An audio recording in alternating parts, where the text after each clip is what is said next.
All right, so I'm gonna just move everything out of the way. Hopefully, it's not gonna disrupt too much, and I move us out of the way a little bit too. All right, well, thank you so much for joining me today on this workshop. I actually did this live in-person workshop on Sunday last week at fundraising event, and normally I don't do workshops because I prefer to work one-on-one with people, and I prefer to have one-on-one consultations as well because I find workshop a little bit too broad and doesn't dig into individual personal detail information and details, and I can't really give prescription or suggestions what should be done, what shouldn't be done.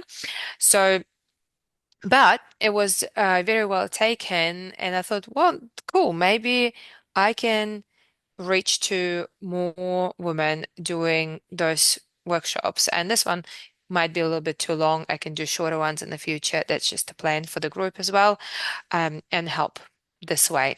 Anyway, so I thought I'll start with my first workshop, which is online. Talking a little bit in summary about everything about the woman's health, about the changes the body is going through, the menopause, perimenopause, what's happening, and things like that.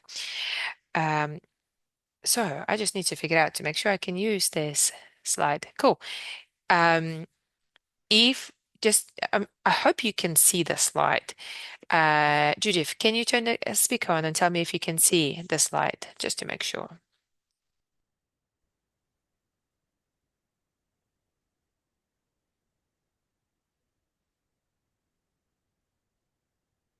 I can't hear you.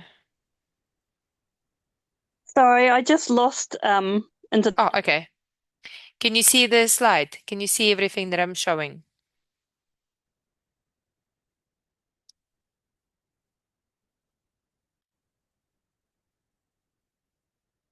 I hope you can. Anyway, we'll move on. So, who am I? I am a registered clinical nutritionist and I specialize in perimenopause, menopause, women's health in general, weight loss, hormone balance.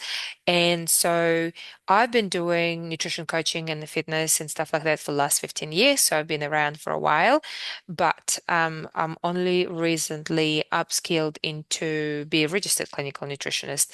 Um, because I find that you have to constantly learn new things because the new research is coming out all the time. And now, especially nowadays, it's faster than ever, and you have to constantly upskill to make sure you can keep up with new researchers and new information out there.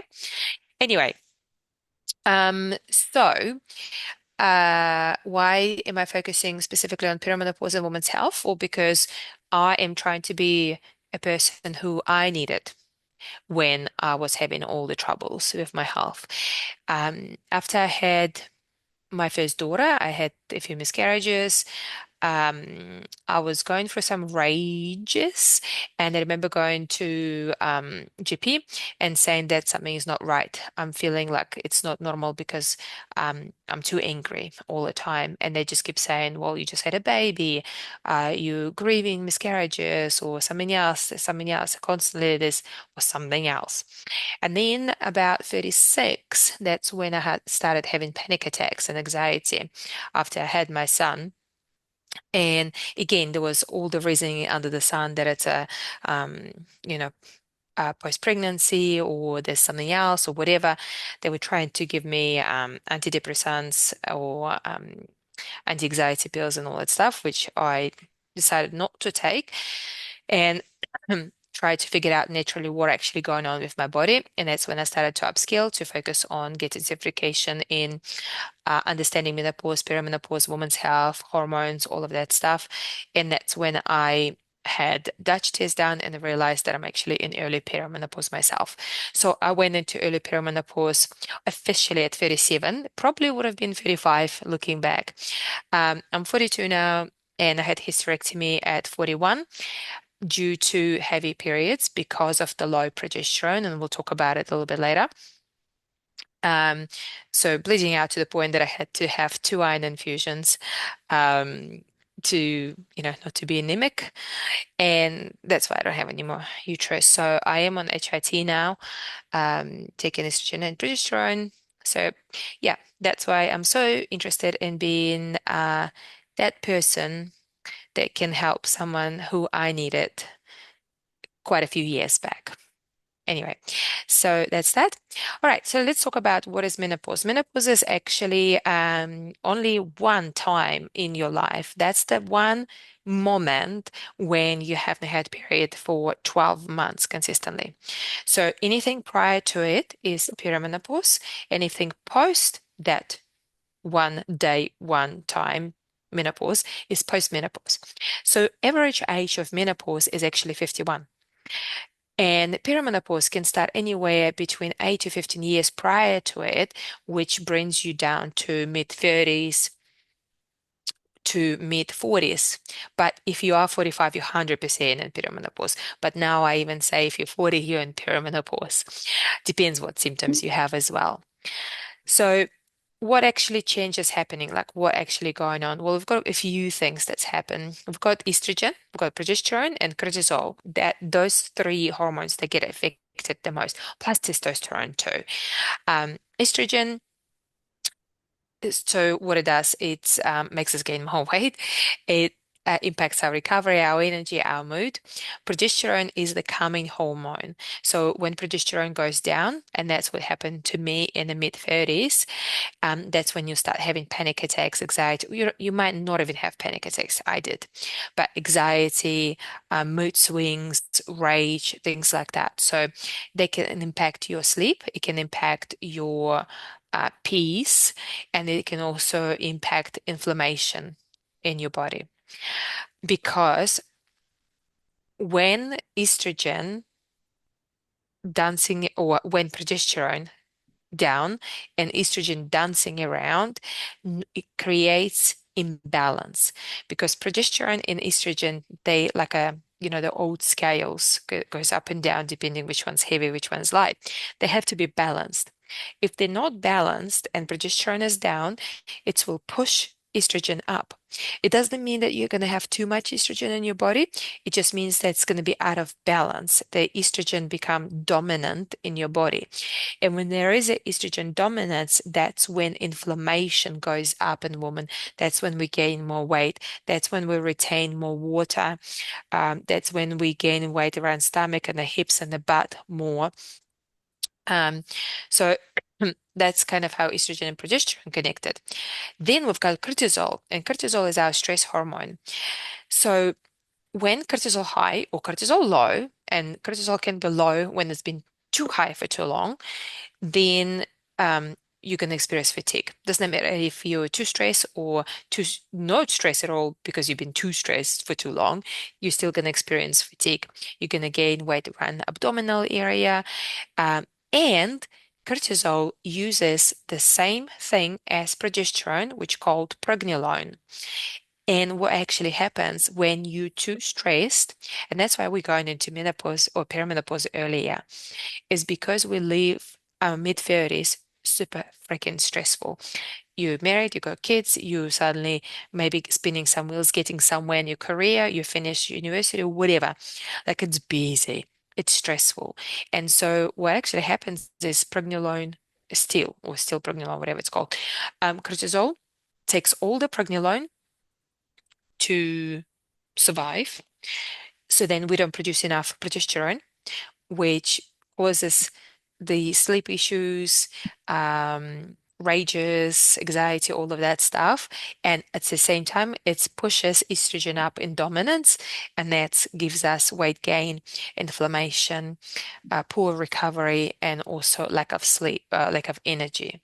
So that's why we feel like shit, in summary. Um, so what do we actually need to focus during this time? Going back to basics. There's no magic pill. There's so many supplements out there that you can buy and they're all full of shit. Like honestly, you don't need this different brands that promote the menopause, whatever. No, there's certain supplements that you need to take, like they're depending on the symptoms that you're experiencing. It might be ashwagandha, might be 5-HTP, might be L-theanine, vitamin D, magnesium, depending what you need to fix. There's different magnesium for that. So instead of taking all in one bottle, I recommend just targeting symptoms individually and go, well, because you've got the symptoms, chances are that's the problem. Let's take that specific supplement for that. So instead of having two, three supplements in one bottle, I would be taking just individual.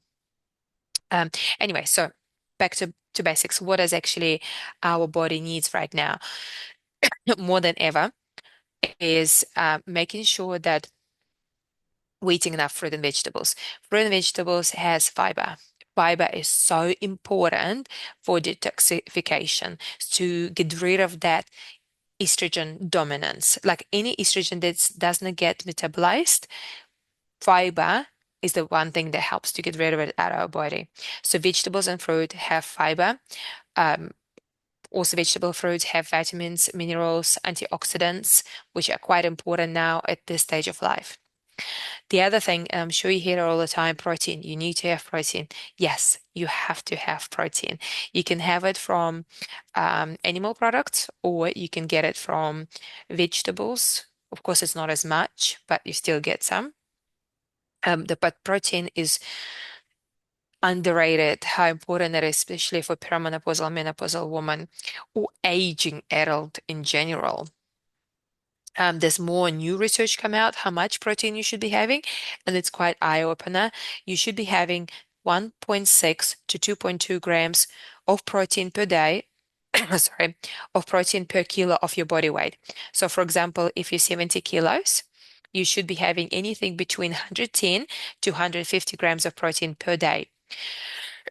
So, how does it look like? So, in one piece of chicken, let's say 100 grams of chicken, there is only 30 grams of protein. That's it.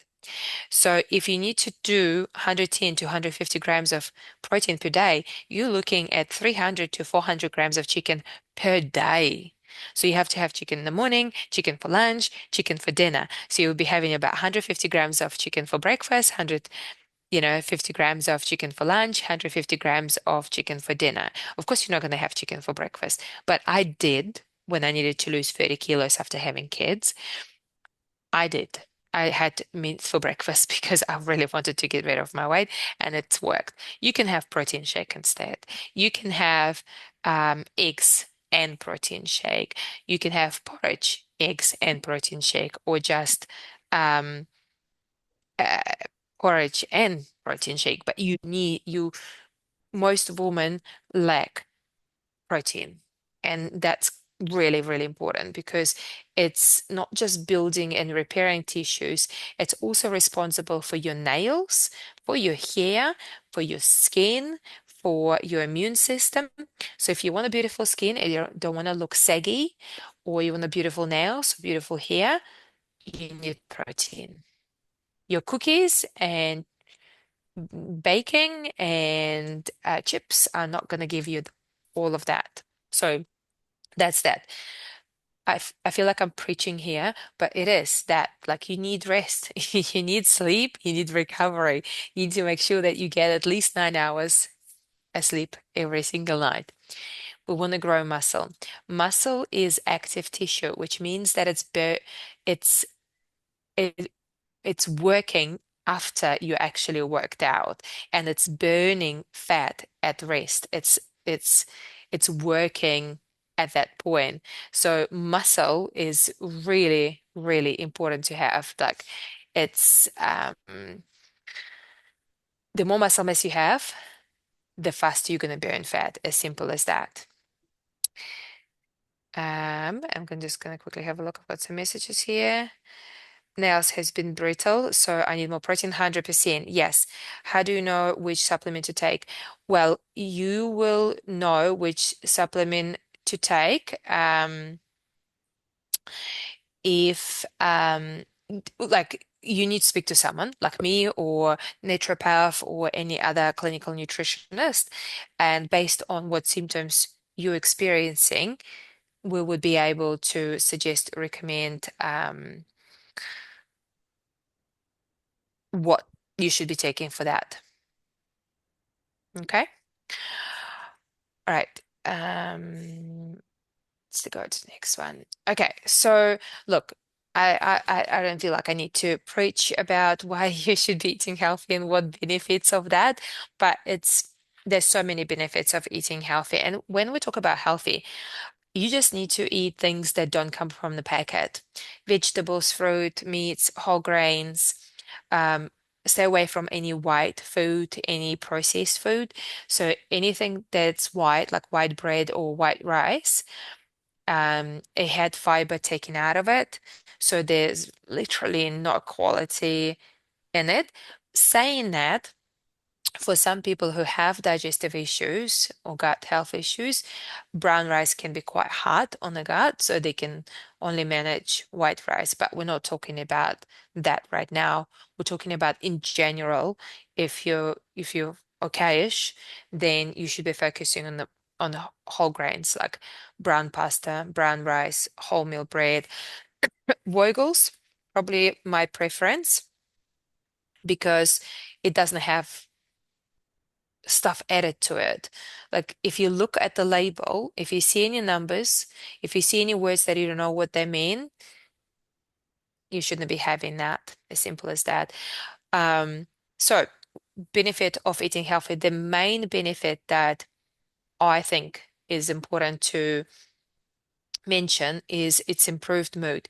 90 to 95% of serotonin, the hormone that makes you happy, produced in your gut.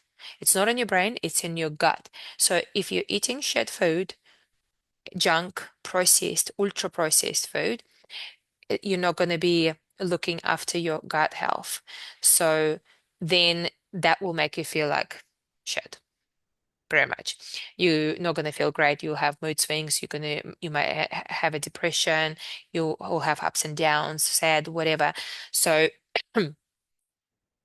if you want to, and I know it's kind of like a vicious cycle because you know you need to eat healthy, but you're in such a deep hole that you actually don't want to eat healthy. You want to eat more junk, but that more junk feeds that bad situation. So when you eat healthy, you feel better, you sleep better, your mood is better, your immune system improves, you're able to lose weight, and it also reduces risk of chronic diseases like diabetes, type 2 diabetes, heart diseases, and some cancers as well. I've got more questions here. All right, Vogel bread is my favorite. Oh, fantastic. That's good. Okay, I'll just close that. Right. Well, already explained the importance of vegetables. I feel like I repeat myself a little bit, but vegetables, they're so good for your body. So good. Helps to balance hormones, helps to improve digestion, helps to boost energy, helps with inflammation, antioxidants in it is so, so important. Fiber is very important to clear excess estrogen, like I mentioned before. Um, Support your heart, support your skin, your mood. So you want to make sure you have variety of different vegetables every single day. My recommendation, 3 cups of vegetables for lunch, 3 cups of vegetables for dinner, fruit for breakfast with some protein in it. Okay. Um, Okay, so understanding whole grains. So we've got good carbs and bad carbs. I hate calling them good carbs and bad carbs, but that's how everyone call them. So easy to remember, understand. So good carbs, it's whole grains. It's your whole grains and also it's your vegetables and fruit and stuff like that. Bad carbs is your refined grains where fiber has been taken out of it. So that actually happens in good carbs when you eat it your energy like increases steadily. Okay, so it's steady increase of energy. It's not like we got energy and we forgot. It's like steady. But also when it stopped working, it's slowly going down and you're not experiencing massive crashes.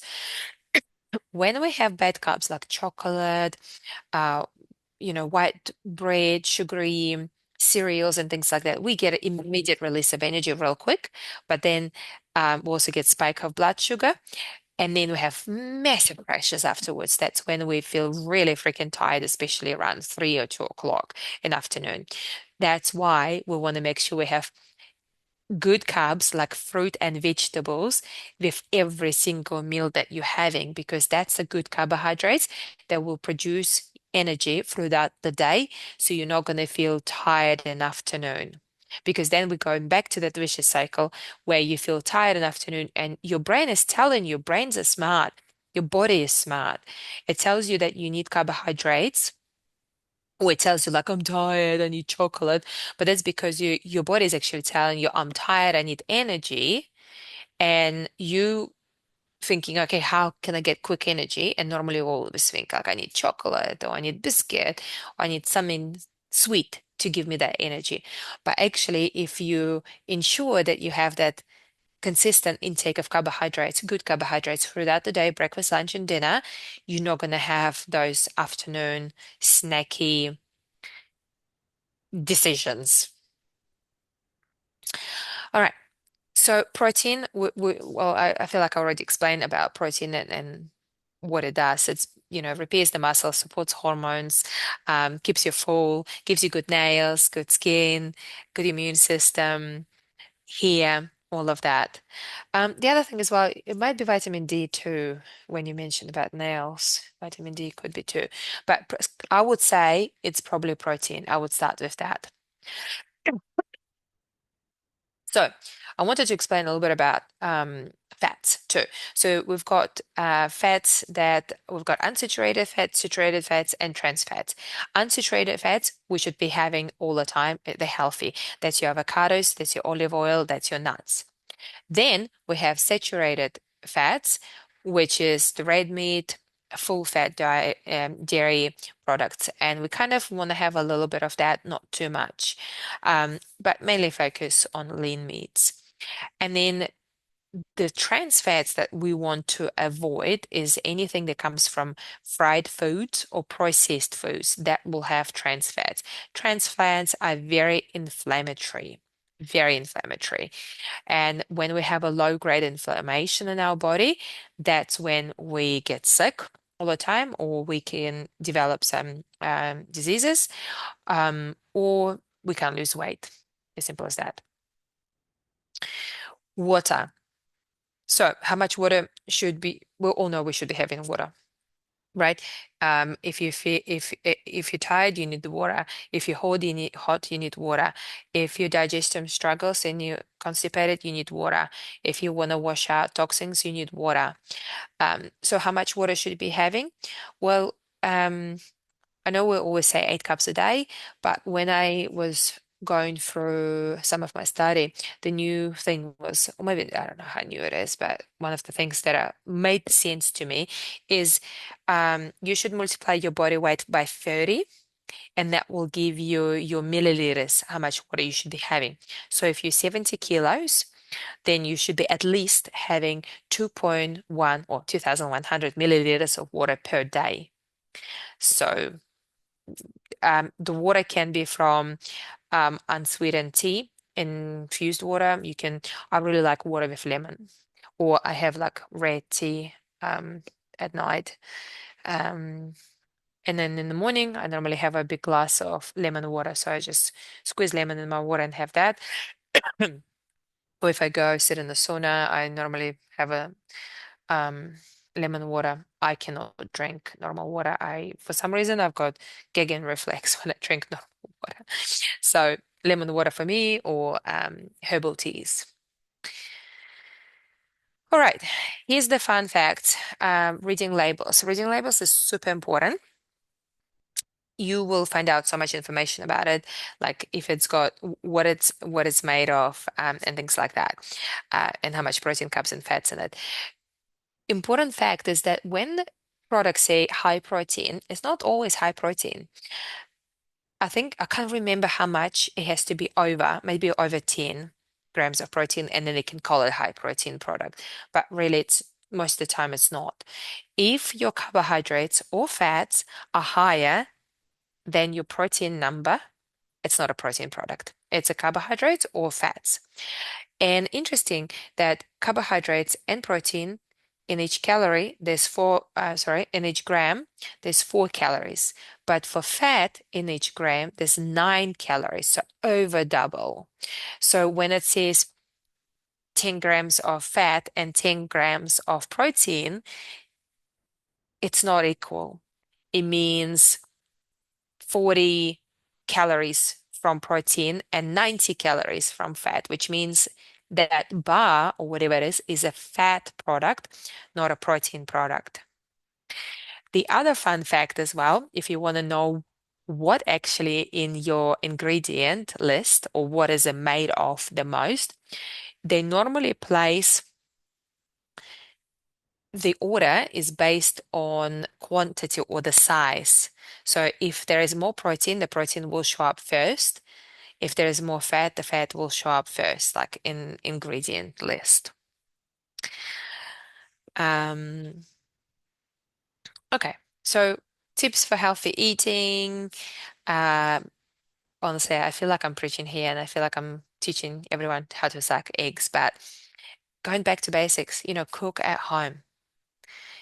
You don't know what you get when you eating out. You don't know what they're cooking. You don't know what oils that they're using.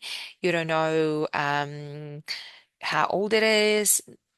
Just cook at home. Do meal prep. You know your sizes. You know what you're putting in your food. Y- Your what you put in your body is the most important thing in the world because it's literally your body is it's what gives you your life. That's what gives you your lifestyle. That's what takes you on the trips that makes you be functionable. You know, you're never gonna put diesel in a petrol car. So why are we putting shit in our bodies with food? So we want to stay away from that crap. We want to make sure that we're eating at home as much as possible. Plan your meals. When I needed to lose 30 kilos and when my kids were very little, I was only cooking twice a week. I was cooking Wednesday and Sunday, and I would bulk cook everything. I figured out that I save 4 hours minimum per week by only cooking twice a week. Because if you cook daily, let's say you're only cooking dinners, no, it will take you about 1.5 hours with cooking, prepping, cleaning the dishes, all of that stuff. If you only cook twice a week, and let's say you spend 3 hours, it won't even be 3 hours, but let's say you spend 3 hours in the kitchen doing all your meal prep, you save 4 hours a week doing it that way, which was really good compromise for me. So that's what I did. And that's actually helped me to stay on track because you create the meals, you put them in the container, you put them in the fridge, and when you're hungry, you grab that. You don't go for whatever is easier right now. Okay.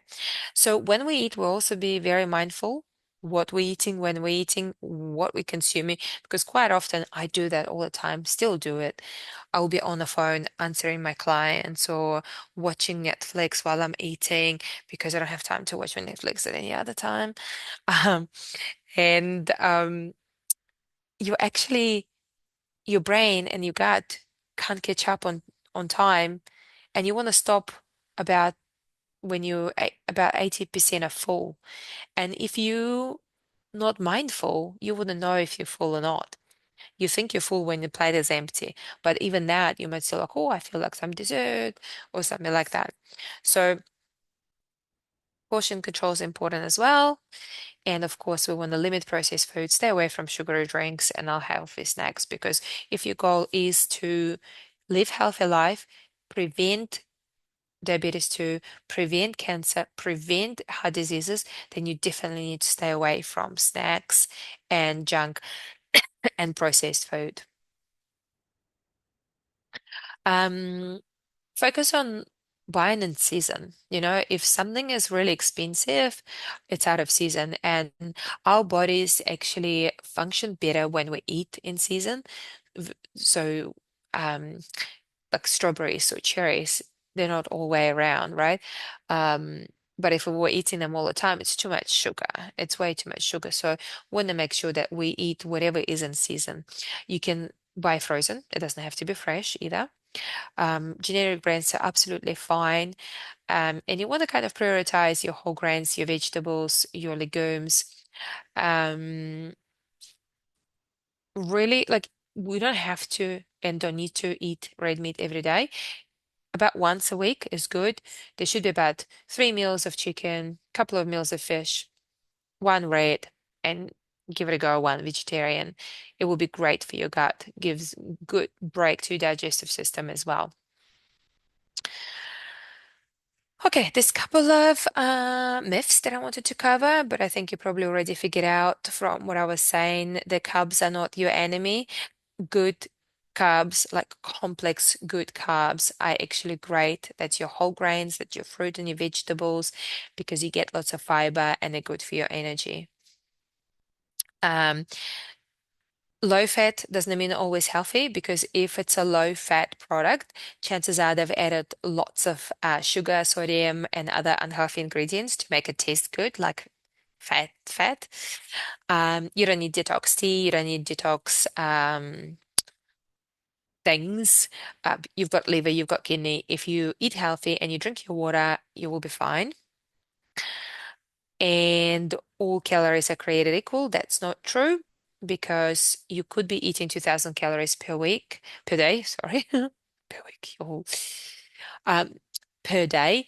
And it could be just from block of Whittaker's chocolate, or you can be eating 2000 calories per day from vegetables and meats and whole grains and legumes and beans and stuff like that, and you will lose weight. You won't lose weight on the chocolate, because your body is not going to function properly. And for females, it's so important, because if the body is not feeling secure or safe or healthy, it won't let you lose weight. Your body have to feel safe in order for you to be able to lose weight. So, what is actual prescription here? Things to focus on. You want to be focused on, if the goal is to improve sleep, weight loss, insulin resistance, mood, and things like that, then I would recommend tracking your food to make sure that you know how much you're eating, you know how much protein you're getting, you know how much fiber you're getting, and making sure that you're actually getting enough calories. Because most women problem is not overeating, it's undereating. And when we undereat, A, we're undernourished, but B, our metabolism slows down. And if the goal is to lose weight, it's not going to happen. So 25 grams of fiber. Protein should be sitting anywhere between 130 or 110 for some people, 130 to 150 grams per day. Walking daily, 30 to 45 minutes. Strength training, if you can, 2 to 3 times a week. Water anywhere between 2 to 3 liters per day. Focus on reduction of stress, and sleep 8 to 9 hours. So that's my recommendation to get started. If you do this, you will definitely get close to losing 5 kilos before Christmas. And that's me, and that's the workshop. So I hope that was beneficial.